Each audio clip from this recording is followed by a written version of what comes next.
साला पढ़ने के टाइम गायब रहता है और 26 जनवरी को लड्डू खाने आ जाता है।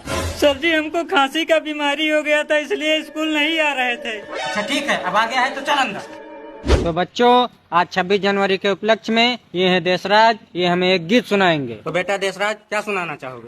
किरिश का सुनने का गाना। ना लाए, किरिश का गाना सुनाएंगे। कोई अच्छा सा गीत सुनाओ।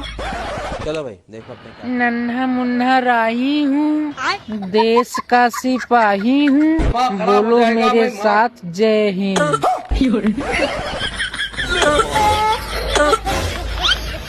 सर जी लड्डू कब तक बटेगा? हमको भैंस चराने जाना है।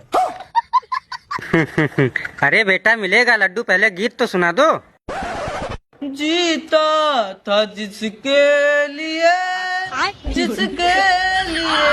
मरता था। सर जी इसको चुप करा दीजिए, मुझे मेरी गर्लफ्रेंड की याद आ रही है। साले तू अबे साले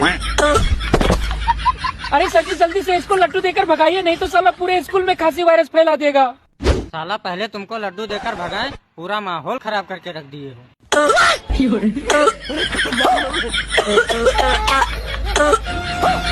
सारी बात